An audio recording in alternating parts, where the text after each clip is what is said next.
We have just stepped into a new year in the Islamic calendar. Do you know how our calendar was established? During Umar radiallahu anhu's time, consultations were held to decide the commencement of the Islamic calendar. Would it be the day the Quran was revealed, the day of the Prophet's birth, his death, or the day Mecca was conquered? Finally, it was agreed that it would be the day the Prophet did Hijra, that is, the day he migrated from Mecca to Madina. Why was the Hijra chosen? Well, Hijra was a turning point in Islamic history.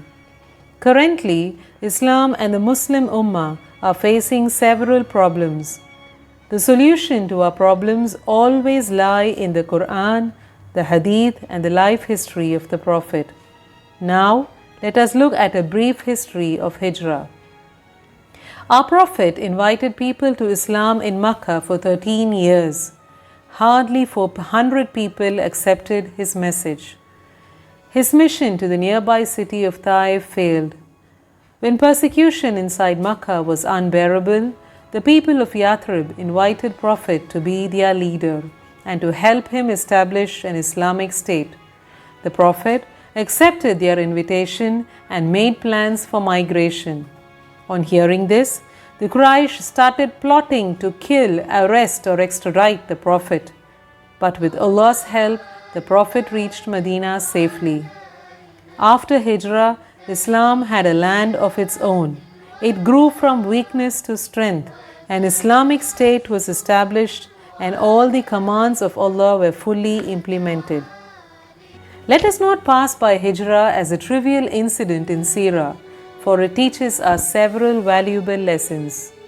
Firstly, we learn that there is a lot of scope for dawah.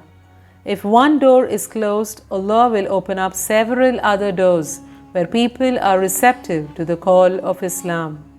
Next, the life of the Muhajirs and Ansars teaches about sacrifice.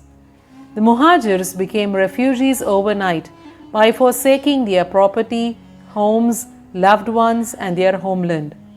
They had to adapt to different climatic conditions, food habits, and means of earning. The Ansars accommodated the Muhajirs into their homes and were ready to share their property, wealth, and orchards. Now let us think, what have we sacrificed in Allah's cause? We are not expected to sacrifice our homeland, but we should give our time, money, and energy for the cause of Islam.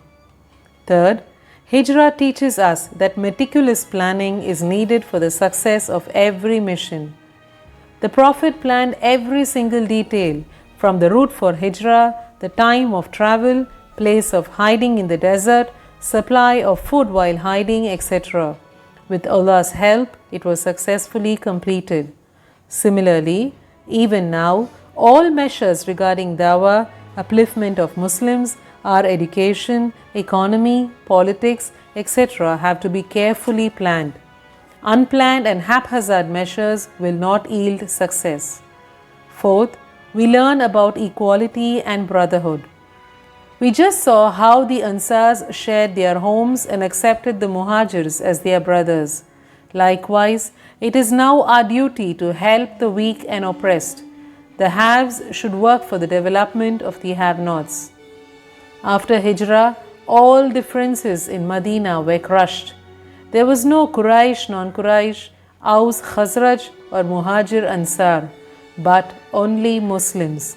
This is a great lesson in equality. We are all aware that Allah saved His Prophet from his enemies while he was hiding in the cave of Thawr. This teaches us that if we strive in Allah's cause, He will help us get out of the most difficult situations. Before Hijrah, Muslims were weak, numerically, militarily, and economically.